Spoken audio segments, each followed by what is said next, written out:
With me is Penpa Tsering. He is the president of the Tibetan government in exile. Sir, thank you so much for joining us from Dharamsala. My first question to you is, we have seen the big announcement being made by His Holiness Dalai Lama, and the announcement is about the continuation of the office of the Dalai Lama. If you can explain for our viewers, what does it means? His Holiness, over the years, have said many things, including that this could be the last Dalai Lama. That is why first we need acceptance from His Holiness that there would be a continuation of the institution of Dalai Lama, which is not only important for the Tibetans, but for the whole world. So this time, His Holiness has agreed for the continuation of the Ganden Phodrang trust of His Holiness the Dalai Lama, who would be responsible for the future search of the next Dalai Lama whenever the time comes, because His Holiness even now keeps reassuring us that he will live for more than 2 decades. So this acceptance by His Holiness is a very important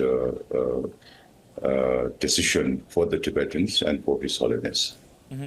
And what does it mean for the reincarnation process? If you can perhaps break it down for the viewers. That also means that there would be continuation of Dalai Lamas in future, whether it's 15th or 16th or 17th, to follow. So His Holiness always in his prayers say that till the world exists, till this universe exists, till people are not free from all the bondage of inflictions, His Holiness would be reborn to serve humanity.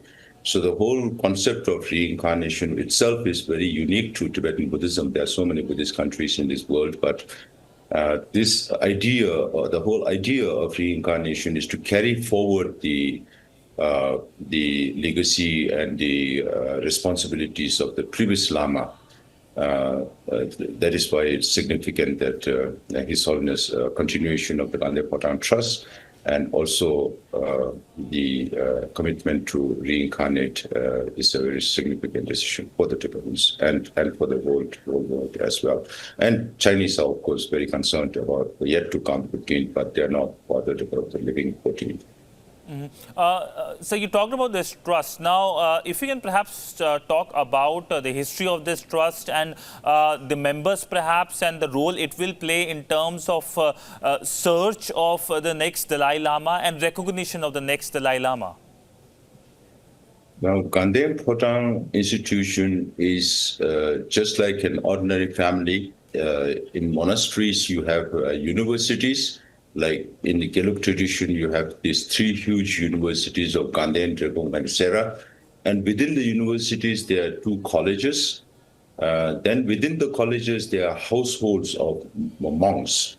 So His Holiness household is called Ganden Phodrang in Drepung Monastery in traditional Tibet. And that is why His Holiness government is also called as the Ganden Phodrang, used to be called as the Ganden Phodrang government, which His Holiness decided to discontinue and devolve all his political and administrative responsibilities. Now, there are 3 organizations in exile that are registered in His Holiness' name. One is the Ganden Phodrang Trust of His Holiness the Dalai Lama. Then there is the other one, Dalai Lama Trust, registered in India. And there is also the Dalai Lama Foundation that's registered in Switzerland. The Dalai Lama Foundation and Dalai Lama Trust will have nothing to do with the future responsibilities, but the Ganden Phodrang Trust of His Holiness the Dalai Lama and people who are secretaries in that office will be responsible, whoever in the next 2-3 decades. Whenever the time comes, they will be responsible for coordination. They will seek the advice of the high lamas of other traditions. As I think most of the people would know, we have 5 Buddhist traditions now: Sakya, Nyingma, Kagyu, Gelug, Chonang, and then the pre-Buddhist religion called Pon. So each of them have their head of the tradition, and this Ganden Phodrang Trust, people responsible at the Ganden Phodrang Trust will consult the High Lamas of other traditions and also consult the protecting deities, the oracles, because the oracles come in the human medium, and they will also be consulted. These protecting deities should have relations with the successive Dalai Lamas over generations. So they will also be consulted, and there will be other means of also looking at those things. If you look at the reincarnation of the 13th to the 14th, there are a lot of rigorous tests that the young child, the reincarnated Lama, will have to go through to be identified as the next Dalai Lama. Mm-hmm. So we have seen a reaction coming from the Chinese government as well, who have pointed out to their own system and saying that the approval needs recognition from the Chinese government. If you can give a reaction to the Chinese reaction over the announcement made by Dalai Lama, and also, do you see in future a case of two Dalai Lamas, one from, of course, the process that the Dalai Lama has laid out, and one perhaps the Chinese appointing their own Dalai Lama, something that we have seen with the Panchen Lama? The Chinese government has been preparing for the demise of this Dalai Lama over the last 20-25 years. That is why they have also laid a law called Order Number 5 as early as 2007, which talks about the state recognizing the reincarnated Lamas, or what they call as the living Buddhas. So they have three major points in their argument, saying, of course, they are saying it's a break from the tradition. That's one angle. What they are saying is that they will look for the next Dalai Lama within China or within Tibet. And for that, His Holiness has always said that he will be born in a free world. That's the reason why His Holiness has repeatedly said, and in his book, Voice for the Voiceless, also His Holiness has mentioned that His Holiness reincarnation will be born in a free world. The second thing the Chinese government says is that when they say it's a break from the tradition, they are talking about the use of golden urn, which was introduced in 1793, when there was little influence of the Manchus over the Tibetans. And then that was followed by 100 years of humiliation as Chinese government. They cannot look after themselves. How can they control Tibet? So I have always been saying there have been 8 Dalai Lamas before the introduction of golden urn, which was mainly to be used as a political tool by the Chinese, and that was hardly or rarely used in the Dalai Lama cases or the Panchen Lama cases following 1793. So what about the 8 Dalai Lamas that have been there? Are they not Dalai Lamas because there was no golden urn at that time? So it means nothing to the Tibetans, because even when it was used for the 2 occasions in recognizing Dalai Lama and Panchen Lama in the mid-80s, even then, most of the process of selection has already been done. It was just mere show of appeasement for the Chinese who had been influenced at that time. Now, then the Chinese government also says that they have to approve the recognition, which is absurd, because even at that time when the golden urn was introduced, at least the Qings were Buddhist in a way, because we were preceptor to the Chinese emperors, if the Manchus can be considered as Chinese. So a government that does not believe in any religion saying that they would recognize reincarnated lamas is absurd in many ways. And His Holiness always has a very humorous way of responding to difficult questions. And His Holiness says if Chinese government is really serious about reincarnation, then they should study Tibetan Buddhism first and believe in the concept of life after death. Without believing in the concept of life after death, it's not possible to look for reincarnation. And then His Holiness also jokingly says that if the Chinese government is really serious, they should look for Mao Zedong's reincarnation first, Deng Xiaoping's reincarnation second, and now maybe even Jiang Zemin, because Jiang Zemin is also not with us. Then maybe the Dalai Lamas. That is His Holiness' response to the whole situation, not pointing it out in a direct way that it's absurd, it's unacceptable, but in a humorous way, say that it's not the job of the Chinese government to interfere in the religious freedoms of the Tibetans. They just not only occupied our country, repress us in many ways, but they are interfering in the basic human freedom of religious faith.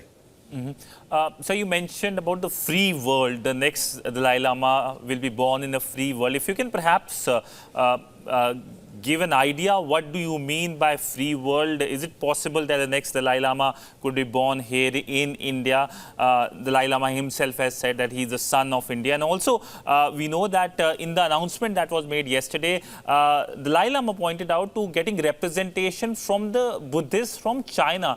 How does this communication work? So these all letters or messages sent through Buddhist followers within China. I forgot to answer part of your previous question when you talked about two Dalai Lamas.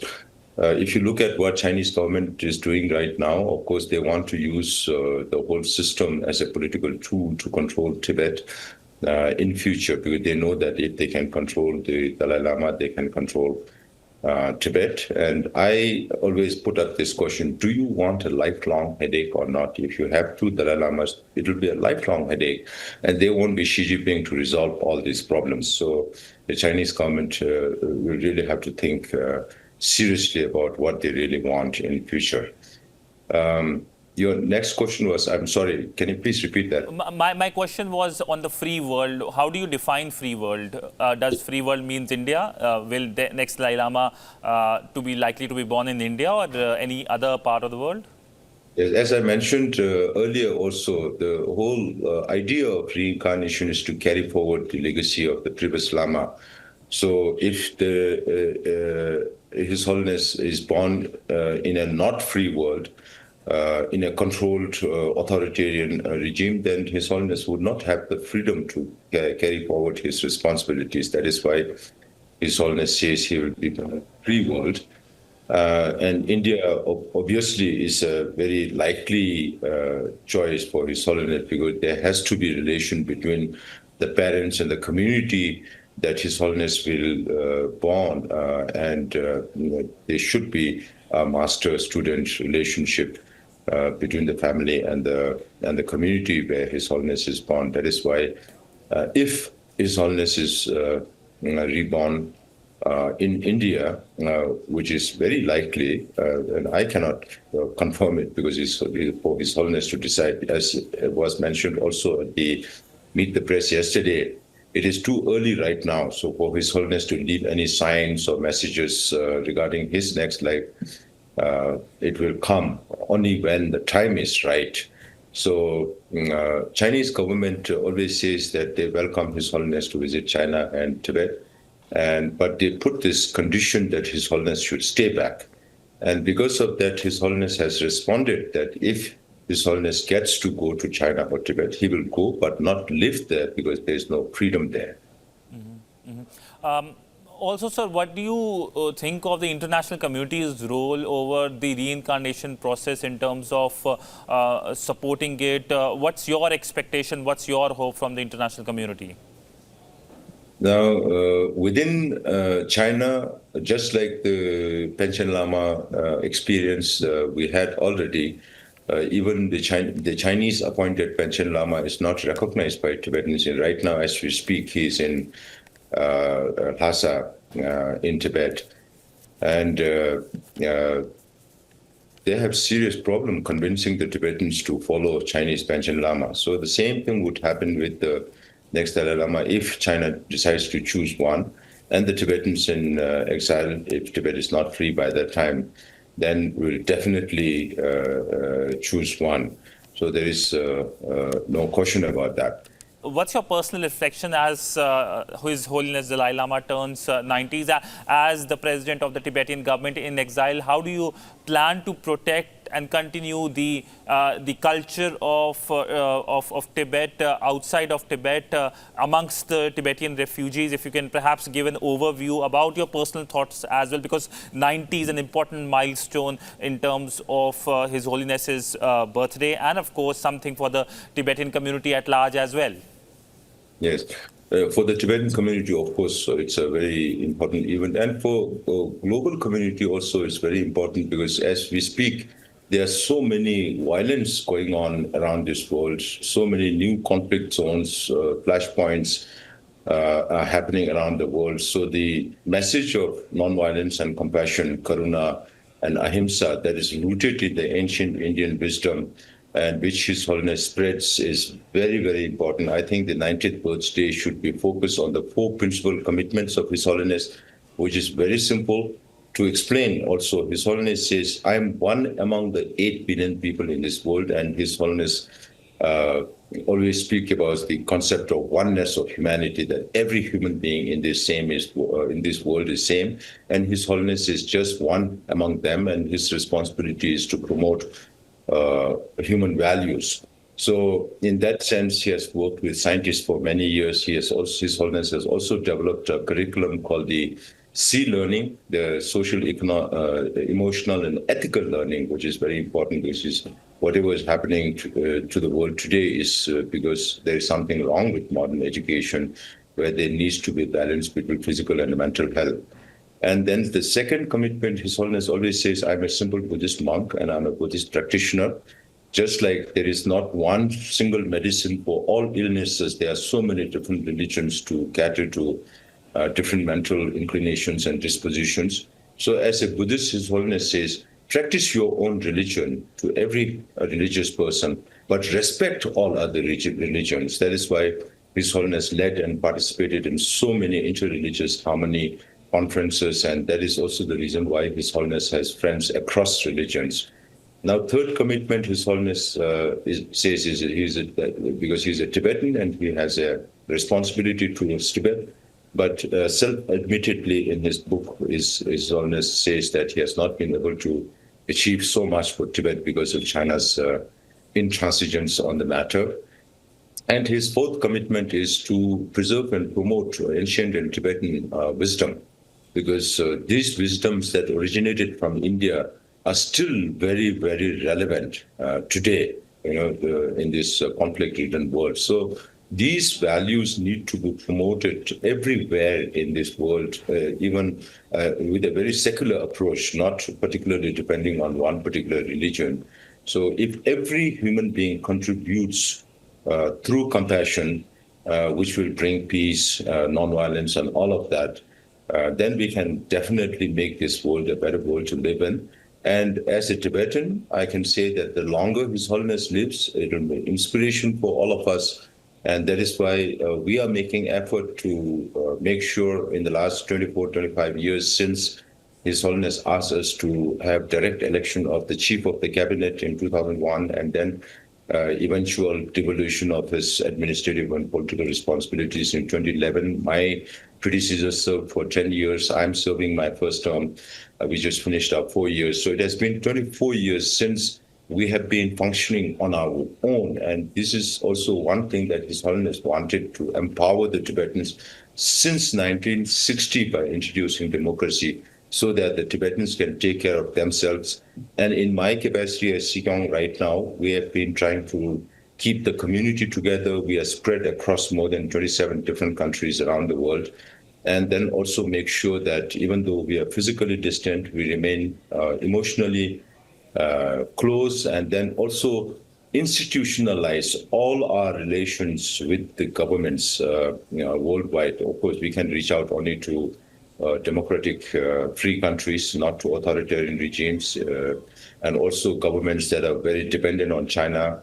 But despite all this, we will be making efforts to reach out to the international community. But unfortunately, China has economic leverage over us, and they have their sway in the multilateral forums in the global South countries, where India is also making a lot of effort to dig in now. So considering all this, the free world is very much with us.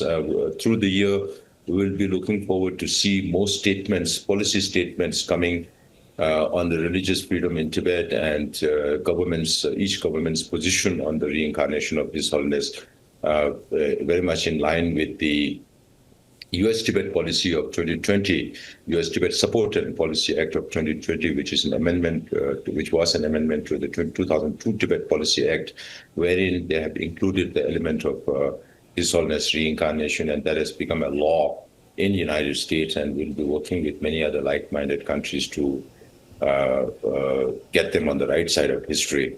And we are collecting all evidence from the Tibetan community, the larger Tibetan Buddhist world, the larger Buddhist world, and the international community in support of the freedom of religious faith for the Tibetan people.